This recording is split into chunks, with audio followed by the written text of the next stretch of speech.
സമയം 11 മണി കഴിയുമ്പോൾ club എഫ്എമ്മിൻ്റെ romantic സ്റ്റുഡിയോയിൽ ആകെപ്പാടെ സസ്പെൻസാ. മാഹിൻ്റെ പ്രണയം വീട്ടിൽ പിടിച്ചു. ലവ് ബൈറ്റ്സിൽ ഞാൻ റീനു. ഉമ്മയുടെ അടുത്ത് മാഹിൻ എന്താ പറഞ്ഞേ? ഉമ്മ അടുത്ത് പറഞ്ഞു, ഉമ്മ ഞാൻ ഈ കുട്ടിയെ കല്യാണം കഴിക്കും, ഞാൻ വേറെ ഒരു ദേശത്തിലും അല്ല, എനിക്ക് ഭയങ്കരമായിട്ട് ഇഷ്ടപ്പെട്ടു. 18 വയസ്സിലല്ലേ ഈ പ്രൊക്ലമേഷൻ? എന്നിട്ട് 19 വയസ്സിലോട്ട് കടക്കുകയാണ്. ഉമ്മ പറഞ്ഞു, എനിക്കിനി ഒന്നും അറിഞ്ഞുകൂടാ, നിനക്ക് എല്ലാം തിരഞ്ഞെടുക്കാൻ അറിയാം, നീയായിട്ട് എന്നെ മൂവ് ചെയ്തോളൂ എന്ന് പറഞ്ഞു. സ്നേഹം അങ്ങനെ പൊയ്ക്കൊണ്ടിരിക്കുകയായിരുന്നു. 1 വർഷമായി, 19 വയസ്സായി. അങ്ങനെ കുട്ടി എൻ്റെ അടുത്ത് ഒരു ദിവസം പറയാണ്, മാഹി വീട്ടില് ഇതേപോലെ അമ്മയും അച്ഛനും ഭയങ്കര പ്രശ്നമായിട്ടിരിക്കുകയാണ്, പിടിച്ചു ബ്രേക്കപ്പ് ആവാം നമുക്ക് എന്ന് പറഞ്ഞു. ഞാൻ പറഞ്ഞു എൻ്റെ അടുത്ത് പെട്ടെന്ന് ഒരു സുപ്രഭാതം.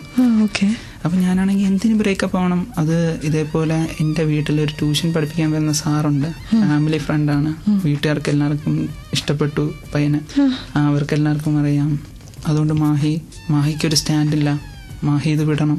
ഈശ്വര, തട്ടത്തിന്മറയത്തിലെ ട്യൂഷൻ സാറ് പ്രണയലേഖനം കൊടുക്കുക ചെയ്തേ, നമ്മുടെ അടുത്ത് ട്യൂഷൻ സാറ് പെണ്ണിനെയും കൊണ്ട് പോവാണോ? കഥയുടെ ബാക്കി കേൾക്കാൻ എന്നെ പോലെ തന്നെ ക്ലബ് എഫ്എമ്മിലെ ലവ് ബൈറ്റ്സിൽ എല്ലാവർക്കും ആകാംക്ഷ കാണും മാഹിൻ. ഇവർ വിവാഹിതരായാലെന്ന മൂവിയിലെ ഈ പാട്ടിന് ശേഷം നമുക്ക് തിരിച്ചു വരാം. കേരളത്തിന്റെ സ്വന്തം എഫ്എം ക്ലബ് എഫ്എമ്മിൽ ഇത് ലവ് ബൈറ്റ്സിന്റെ സമയം വിത്ത് റീനു. എൻ്റെ കൂടെ മാഹിൻ. പ്രണയത്തിന്റെ ഒരു താജ്മഹൽ കെട്ടിപ്പൊക്കാൻ ശ്രമിക്കുകയായിരുന്നു മാഹിൻ. അപ്പോൾ ഒരു ട്യൂഷൻ സാർ ഇടയിൽ കയറി വന്നു. പിന്നെ എന്താ സംഭവിച്ചേ? മണ്ണും ചാരി നിന്നവൻ പെണ്ണും കൊണ്ടുപോയി. എന്നിട്ട് എന്തായി? റോഡിലാണോ ഈ സീൻ നടക്കുന്നത്. കുട്ടി കരഞ്ഞ് അഭിനയിക്കുകയാണ് എൻ്റെ മുമ്പേ. എനിക്കൊന്നും അറിഞ്ഞൂടായിരുന്നു. ഞാൻ എന്താ പറയാ, എല്ലാം കേട്ട് കണ്ടിങ്ങനെ നിൽക്കുകയാണ് ഞെട്ടി. മാഹി ഇത് വിട്ടേ പറ്റുള്ളൂ. ഞാൻ പറഞ്ഞ ആ പയ്യന്റെ നമ്പർ താ, ഞാൻ സംസാരിക്കാം. വീണ്ടും മാഹി പ്രശ്നമോ, മാഹിക്കൊരു സ്റ്റാൻഡില്ല, അതായത് എനിക്കൊരു ജോബില്ല. ഞാനത് കേട്ടു. ഓട്ടോയ്ക്കകത്ത് കയറി. ഓട്ടോയിൽ പിറകെ കുട്ടികളിരുന്നു, ഈ കുട്ടിയുടെയും ഫ്രണ്ട്സും എല്ലാവരും ഉണ്ടായിരുന്നു, ഞാൻ ഫ്രണ്ടിരുന്നു. അപ്പൊ ഞാനിങ്ങനെ തിരിഞ്ഞു നോക്കിയപ്പോൾ കുട്ടി ഫോണിൽ വിളിച്ച് ചിരിച്ച് കളിച്ചോണ്ടിരിക്കുക. റോഡിൽ ഇത്രയും അഭിനയം നടത്തിയവള് ഓട്ടോയ്ക്കകത്ത് കയറിയിട്ട് ചിരിച്ച് കളിച്ചോണ്ടിരിക്കുക സീൻ. അങ്ങനെ ഞാൻ നോക്കിയപ്പം ഭയങ്കര ചിരിച്ചു കളി. എന്റെ മുമ്പ് കരഞ്ഞ കുട്ടി. എന്താ ഇതാരാന്ന് പറഞ്ഞപ്പോ എന്റെ മുഖത്ത് ഇങ്ങനെ ദേഷ്യത്തിൽ നോക്കിയിട്ട് ഇങ്ങനെ മിണ്ടരുത് എന്നൊരു സിമ്പിൾ കാണിച്ചു. എന്നിട്ട് ബസ് സ്റ്റാൻഡിൽ ഇറങ്ങി കുട്ടി ബസ് കയറി അങ്ങ് പോയി. അന്ന് തൊട്ട് നമ്മൾ ബ്രേക്കപ്പ് ആയി. പിന്നെ ഞാൻ ആ പയ്യനില്ലേ, ആ പയ്യന്റെ പേര് ഞാൻ പറയാം, ഷിറാസുമായിട്ട് ഞാൻ Gtalkൽ എനിക്ക് മെയിൽ ഐ ഡി കിട്ടിയായിരുന്നു. ഫ്രണ്ട് റിക്വസ്റ്റ് അയച്ചു, ആഡ് ചെയ്തു, ഞാൻ ചാറ്റ് ചെയ്യാൻ തുടങ്ങി. എവിടെയോ ഒരു അപകടം വനത്ത് തുടങ്ങിയല്ലോ. ക്ലബ് എഫ്എമ്മിലെ ലവ് ബൈറ്റ്സിൽ ഞാൻ റീനു, എൻ്റെ കൂടെ മാഹിൻ. ഞങ്ങൾ തിരിച്ചു വരും. പക്ഷേ ഇതുപോലൊരു പ്രണയ കഥ ഷെയർ ചെയ്യണമെന്നുണ്ടോ? എന്നാൽ 56070 ഒരു മെസ്സേജ് അയച്ചു. ഫോമാറ്റ് ക്ലബ് FM സ്പേസ് നിങ്ങളുടെ message and stay tune for ton കണക്കിന് റൊമാൻസ്. സസ്പെൻസ് നിറഞ്ഞൊരു പ്രണയ കഥയാണ് ക്ലബ് എഫ്എമ്മിലെ ലവ് ബൈറ്റ്സിൽ മാഹിൻ റീനുവിൻ്റെ അടുത്ത് പറഞ്ഞുകൊണ്ടിരിക്കുന്നത്. പെൺകുട്ടിയുടെ ട്യൂഷൻ സാറുമായിട്ട് മാഹിൻ ചാറ്റ് ചെയ്തു. എന്താ പറഞ്ഞേ? ചാറ്റ് ചെയ്തിട്ട് ഞാൻ പയ്യൻ്റെ അടുത്ത് ചോദിച്ചു, ഇക്ക പ്ലീസ്, ഞാൻ അത്രമാത്രമാണ് സ്നേഹിക്കുന്നത്. അപ്പം തിരിച്ചും പുള്ളി എങ്ങോട്ടും അറ്റാക്ക് ചെയ്യാൻ തുടങ്ങി. ആ കുട്ടി എന്നെ ഇത്രമാത്രം എന്നെയും സ്നേഹിക്കുന്നുണ്ട്, നിനക്ക് അറിഞ്ഞുകൂടാത്തതുകൊണ്ടാണ്. രാത്രി 1 മണി 2 മണി വരെ ഞാനിങ്ങനെ കരഞ്ഞുകൊണ്ട് ചാറ്റ് ചെയ്യാണ്. പെട്ടെന്ന് എൻ്റെ ഉമ്മ റൂമിലോട്ട് കയറി വന്നു. ഞാൻ കരയുന്നത് കണ്ട് ഉമ്മ എൻ്റെ അടുത്തിരുന്നിട്ട് എന്നെയും കെട്ടിപ്പിടിച്ച് കരഞ്ഞിട്ട്, എന്തിനാ ഇങ്ങനെ ആവശ്യമില്ലാതെ, ഞാൻ ഫുഡൊന്നും നേരെ കഴിക്കൂലായിരുന്നു, ഭയങ്കര പ്രശ്നമായിരുന്നു, സീനായിരുന്നു വീട്ടിൽ. എനിക്ക് പറ്റിയില്ല, ഞാൻ അത്രമാത്രം സ്നേഹിച്ചു പോയി. ഞാൻ ഇതുവരെ ജീവിതത്തിലും ഒരു പെൺകുട്ടികളെയും സ്നേഹിച്ചിട്ടില്ല, ഈ കുട്ടിയായിരുന്നു ആദ്യം. ആ പയ്യൻ പറഞ്ഞു, എന്നെ അത്രമാത്രം സ്നേഹിക്കുന്നുണ്ട്, നിനക്ക് പറ്റില്ല, നിന്നെ അങ്ങനെ സ്നേഹിച്ചിട്ടില്ലെന്നാണ് തോന്നുന്നത്, എന്നെ ഇപ്പം അതിനെ ഏറെ സ്നേഹിക്കുന്നുണ്ടെന്നാണ്. എല്ലാം കഴിഞ്ഞു, ഞാൻ ചാറ്റിങ്ങിനെ നിർത്തി. ഞാൻ പിറ്റേ ദിവസം കുട്ടിയെടുത്ത് നിന്നിട്ട് ഞാൻ ചോദിച്ചു, നീ എൻ്റെ അടുത്ത് ഒരുപാട് കള്ളം പറഞ്ഞില്ലേ എന്ന്. തിരിച്ച് ആ കുട്ടിയില്ലേ, ആ കുട്ടിയുടെ ഒരു പ്രത്യേകത ഉണ്ട്, എന്ത് നെഗറ്റീവ് പോയിന്റ് ഉണ്ടെങ്കിലും അത് പോസിറ്റീവ് ആക്കി പറയും. കുട്ടിയുടെ അടുത്ത് നിന്നു. ഞാനിങ്ങനെ പറഞ്ഞപ്പോൾ കാര്യം പറഞ്ഞു, ഷിറാസിക്ക മാഹിന്റെ അടുത്ത് ഒരുപാട് കള്ളം പറഞ്ഞു അല്ലേ എന്ന് എൻ്റെ അടുത്ത് ഇങ്ങോട്ട്. ട്വിസ്റ്റ്. ഞാനിങ്ങനെ കേട്ടിട്ട് എന്നെ വിശ്വസിപ്പിക്കാൻ വേണ്ടി ഓരോ കാര്യങ്ങൾ ഇങ്ങോട്ട് പറയാൻ തുടങ്ങി. ഞാൻ ഷിറാസിക്ക അടുത്തൊന്ന് സംസാരിച്ച് നോക്കട്ടെ, എൻ്റെ എന്തുമാത്രം കള്ളോ ഷിറാസിക്ക മാഹിയുടെ അടുത്ത് പറഞ്ഞിരിക്കുന്നത് എന്നൊക്കെ പറഞ്ഞു. കഥ മുന്നോട്ട് പോകുന്തോറും പെൺകുട്ടി ഒരു കള്ളിയല്ലേ എന്നുള്ള സംശയം ബലപ്പെട്ടു വന്നുകൊണ്ടിരിക്കുക. ബാക്കി അറിയണ്ടേ? ക്ലബ് എഫ്എമ്മിലെ ലവ് ബൈറ്റ്സിൽ കസ്തൂരിമാൻ എന്ന മൂവിയിലെ പാട്ട. തിരിച്ചു വരുമ്പോൾ ഇതിൻ്റെ ബാക്കി കേൾക്കാം. ക്ലബ് എഫ്എമ്മിലെ ലവ് ബൈറ്റ്സിൽ ഞാൻ റീനു, എൻ്റെ കൂടെ മാഹിൻ. മാഹിന് പെൺകുട്ടിയെ സംശയം തുടങ്ങി, മനസ്സിലായി അവൾ എന്തൊക്കെയോ കള്ളത്തരം ചെയ്യുന്നുണ്ടെന്ന്. പിന്നെ നിങ്ങളുടെ ഇടയിൽ എന്താ സംഭവിച്ചേ? അങ്ങനെ 3-4 മാസം കഴിഞ്ഞു. അപ്പൊ നിങ്ങൾ തമ്മിൽ കോണ്ടാക്ട് ഇല്ല? കോണ്ടാക്ട് ഇല്ല. ഞാൻ വിളിക്കപ്പോൾ നമ്പർ ബിസി ആയിരിക്കും. പെൺകുട്ടി പുതിയ സിമ്മും ഫോണൊക്കെ എടുത്തായിരുന്നു. എന്നിട്ട് 3 മാസം കഴിഞ്ഞ് ഒരു എക്സിബിഷൻ ഉണ്ടായിരുന്നു CET കോളേജിൽ ട്രിവാൻഡ്രത്ത്. കൊണ്ടുപോയ സമയം ഈ കുട്ടി എൻ്റെ അടുത്ത് സംസാരിക്കാൻ വന്നു. അത്രയും നാൾ ഒരു മിണ്ടാട്ടമൊന്നും ഇല്ലായിരുന്നു. പിന്നെ എൻ്റെ അടുത്ത് പയ്യെ വന്നിട്ട്, ഷിറാസക്ക എൻ്റെ അടുത്ത് പറഞ്ഞു, മാഹിക്ക് അത്രമാത്രം ഇഷ്ടമാണെങ്കിൽ മാഹിയുടെ അടുത്ത് പൊയ്ക്കോ. ഇങ്ങനെ പെൺകുട്ടികളോ? അതെ, മനസ്സിലാക്കണം രേണു, ഇത് മനസ്സിലാക്കണം. എന്നിട്ട് ഞാനാണെങ്കിൽ ഇങ്ങനെ അന്തം വിട്ട് നോക്കിക്കൊണ്ടിരിക്കുക. മാഹി, നമുക്ക് വീണ്ടും പഴയതുപോലെ പോവാം എന്ന മൈൻഡായിരുന്നു. ഞാൻ ഭയങ്കര സന്തോഷം, തിരിച്ചു വന്നല്ലോ എൻ്റെ കുട്ടി എന്ന് പറഞ്ഞ വീണ്ടും പഴയതുപോലെ ഇങ്ങനെ പൊയ്ക്കോണ്ടിരുന്നു. ഭക്ഷണം കഴിച്ചോ? ഉറങ്ങിയോ? അതെ, ഫോൺ വിളിയൊക്കെ ഭയങ്കര ഫോൺ വിളിയായിരുന്നു കേട്ടോ. ഒരു ദിവസം വീട്ടിൽ കള്ളം കയറിയായിരുന്നു എൻ്റെ വീട്ടിൻ്റെ തൊട്ടിപ്പുറത്ത്. പോലീസ് വന്നിങ്ങനെ ജനലിൻ്റെ അവിടെ നിന്ന് ടോർച്ചടിച്ച് നോക്കുക. ഞാൻ ദൈവം ഇറങ്ങി വന്നു. ഞാനിങ്ങനെ ടോർച്ചിലെല്ലാം നോക്കി തൊഴുതുകൊണ്ട് നിന്നിട്ട് 1 മിനിറ്റ് വെയിറ്റ് ചെയ്യണേന്ന്. അപ്പം വീട്ടുകാരെല്ലാം സുഖം ഉറക്കുക. ഞാനിങ്ങനെ 1 മിനിറ്റ് വെയിറ്റ് ചെയ്യണമെന്ന് പറഞ്ഞ് ഫോൺ ഹോൾഡ് ചെയ്തിട്ട് പയ്യെ ജനൽ തുറന്നു. പാറെന്ന് പറഞ്ഞ് ഞാൻ പെട്ടെന്ന് ജനലടച്ചിട്ട് ഞാൻ അച്ഛനെ വിളിച്ചിട്ട്, അച്ഛൻ പോലീസ് വെളിയിൽ നിൽക്കുന്നു. അപ്പം എങ്കിൽ ഞാനും അച്ഛനും കൂടെ വെളിയിലോട്ട് പോയി.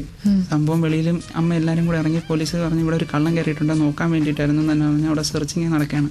ഇവര് റോട്ടിൽ ആൾക്കൂട്ടാം. ഞാൻ മാത്രം ഒരു സൈഡിൽ മാറിയുന്ന ഒരു പോസ്റ്റിൽ നിന്ന് അപ്പോഴും സംസാരിച്ചുകൊണ്ടിരിക്കുകയായിരുന്നു. വീട്ടുകാർ നോക്കിയിട്ടെ കള്ളന്മാരുടെ സംസാരിക്കും പോലെ ഞാൻ സംസാരിക്കുന്നത്, ആ മതിലിയാടിയ കള്ളനെ പോലെ. പിടിച്ചോണ്ട് പോവാന് ഭാഗ്യം. അതെ. അപ്പം അമ്മയും ചേച്ചിയും കൂടെ വിളിച്ചിട്ട് വെറുതെ സീൻ ഉണ്ടാക്കരുത്, കണ്ട ഡൗട്ട് അടിക്കും വാപ്പാക്ക്. പിന്നെ വാപ്പ ഭയങ്കര ദേഷ്യക്കാരനാണ്. അപ്പം മനസ്സിലാണ് ഫുൾ സ്നേഹം.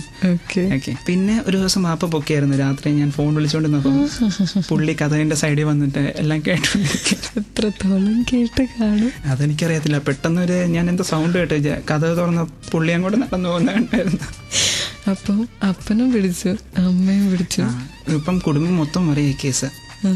അങ്ങനെ ഒരു മാസത്തും നമ്മൾ നല്ല രീതിയിൽ പോവായിരുന്നു. വീണ്ടും പോയപ്പോൾ വീണ്ടും കുട്ടിക്ക് എന്തോ ഈ ഗുളിക ചോദിക്കുമ്പോൾ കുട്ടി വന്ന് പറയുന്നത് ബ്രേക്കപ്പ് വേണമെന്ന്.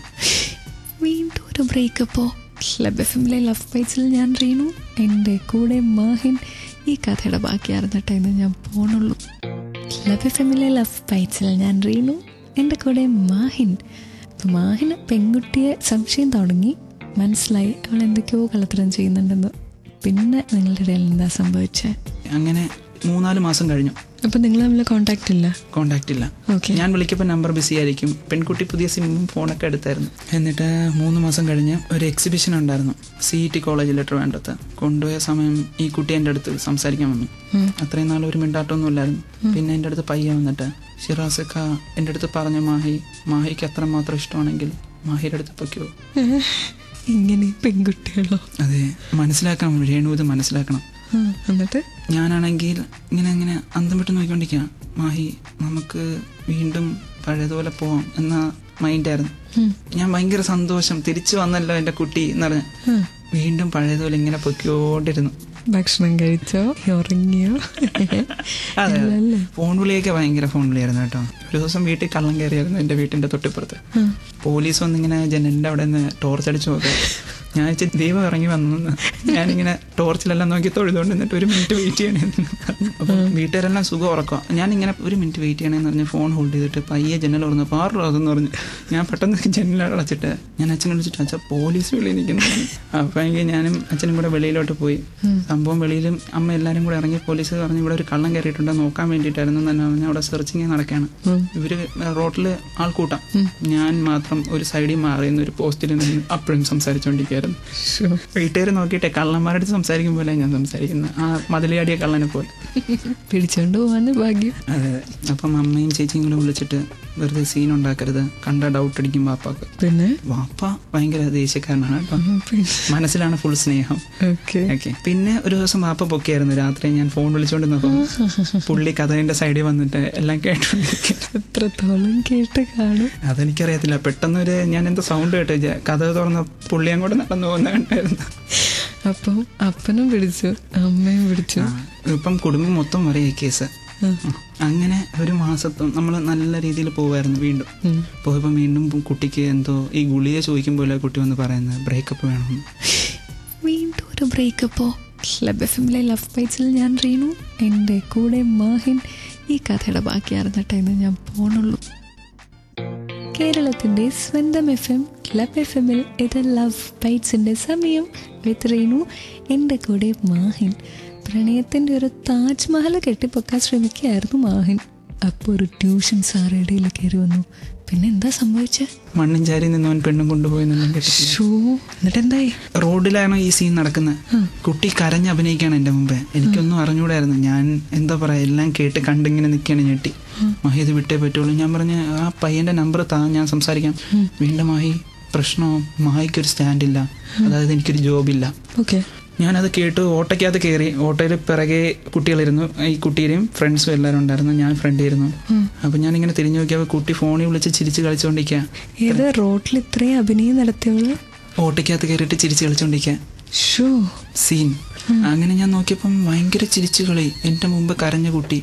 എന്താ ഇതാരാന്ന് പറഞ്ഞപ്പോ എന്റെ മുഖത്ത് ഇങ്ങനെ ദേഷ്യത്തിൽ നോക്കിയിട്ട് ഇങ്ങനെ മിണ്ടരുത് എന്നൊരു സിമ്പിൾ കാണിച്ചു. എന്നിട്ട് ബസ് സ്റ്റാൻഡിൽ ഇറങ്ങി കുട്ടി ബസ് കയറി അങ്ങ് പോയി. അന്ന് തൊട്ട് നമ്മൾ